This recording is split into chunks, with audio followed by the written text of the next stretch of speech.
Rahayu. Rahayu, rahayu, Rahayu. Rahayu. Punten dalam sewu sawetawis. Kula nyuwun tuwak sarek.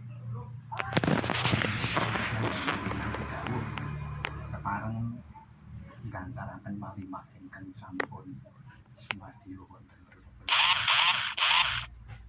sampun ngantos wonten jajaripun ajrih yen to kalebatan jalaran dinten kaliyan adat saben dene dinten menika ingkang sami rawuh para dumuja ingkang sampun bontos saring ilmu para kadang dalam saking Jawa Tengah Sekian kadang dalam saking Lereng Merapi.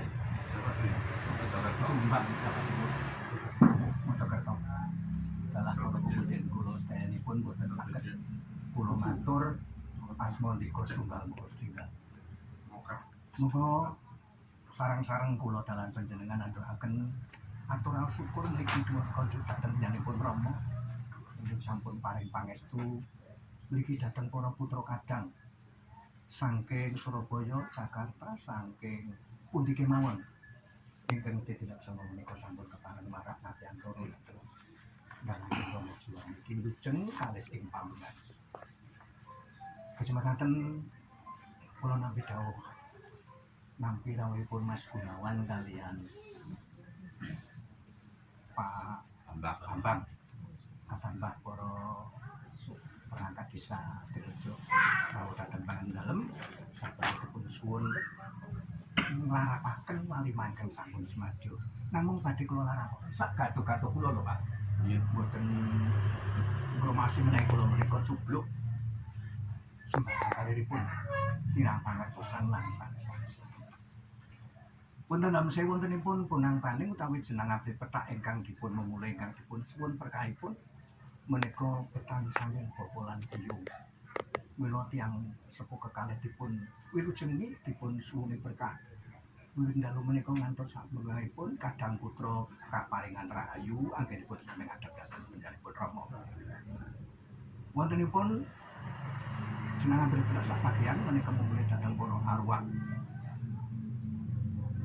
Mliginipun arwah para pepundhut kadang ingkang sampun rumiyin kondur wonten alam langit. Mila dipun dapetaken ajaran pangemot-emot mugi konduripun wonten alam langgeng pinanggih wonten kanjengan Gusti ingkang Maha Suci. Satemah saged ambabar paring piwulang utawi angayomi dhateng putra wayah ingkang wonten ing Adat Padang. Wontenipun golong sekawan gangsal panjer ingkang dipun beteni ingkang dipun jenengi keblan sekawan panjeripun papan mriki ingkang dikempal kula dalah panjenengan saged kalisa saking pambengan kalih saking pringgo payaning wasana pikantuk panestunipun Kanjeng Rama. Wontenipun jajang peken menika ingkang dipun mulih dinten 7 pekenan gangsal Widowolu taun 12. Dinten kala wau mliginipun dinten malih Senin Pahing kados adat sabenipun dipun wontenaken wilujengan sampun kangge emut-emut dhateng panjenenganipun Rama. Ewadene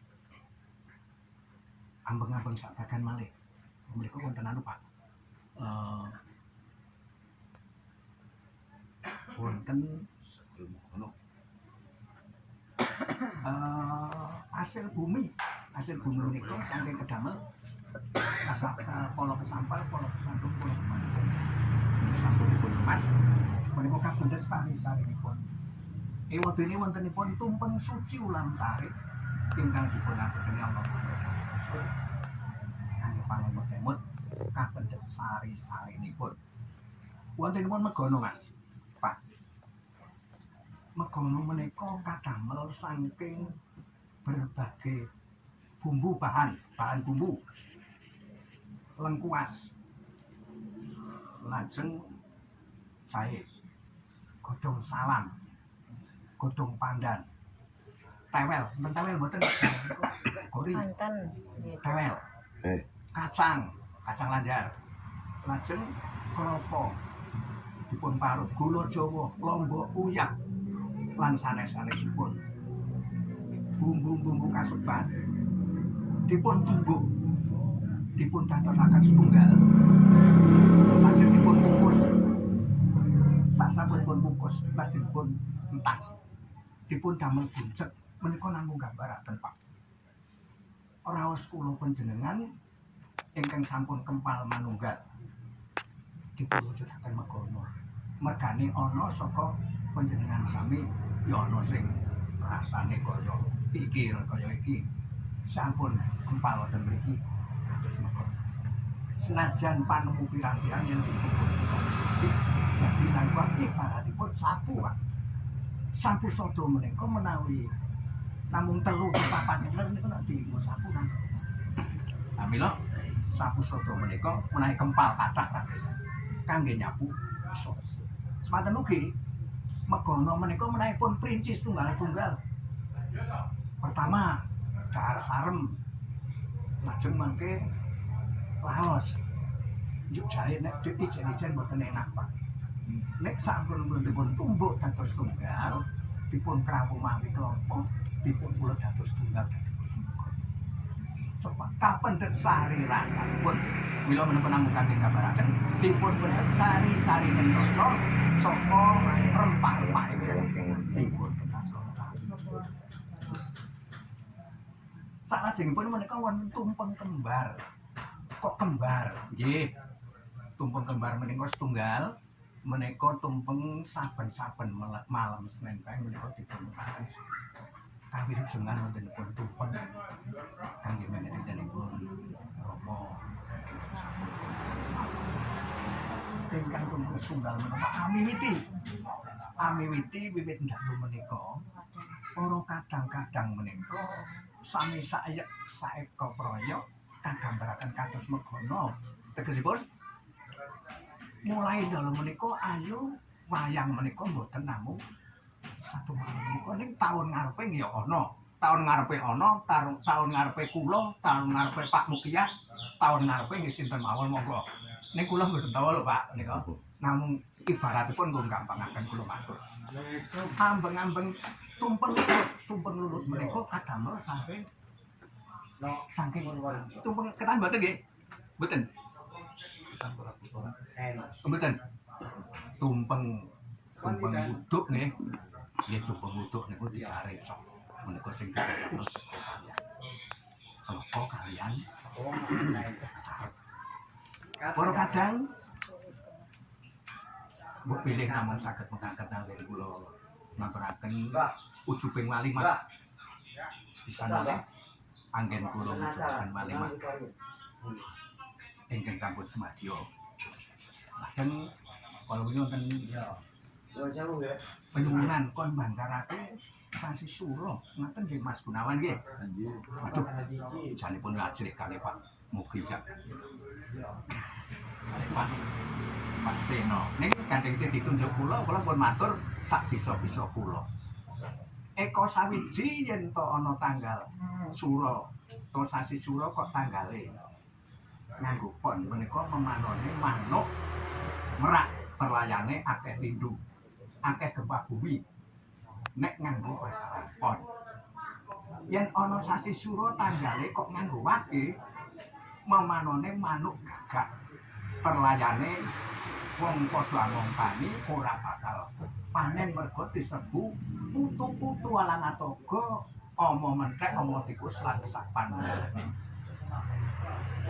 kalajengaken yen ana sasi sura yen ana tanggal 1 sura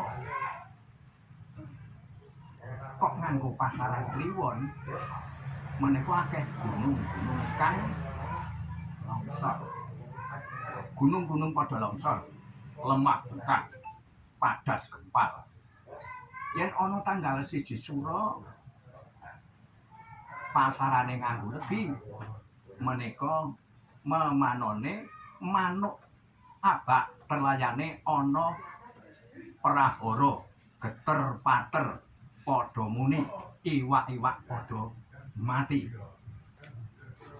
lajeng yen ana tanggal 1 sura kok dawah pasaran paing menika kekayon akeh kepel rungkat rebak pasulayak tabarubuh katerjang angin puting beliung utawa katerjang angin Yesus Yesus.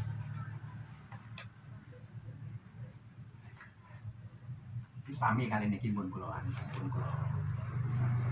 salin mriki Bapak para kadang kakung dalah putri ingkang sanget kula tresnani.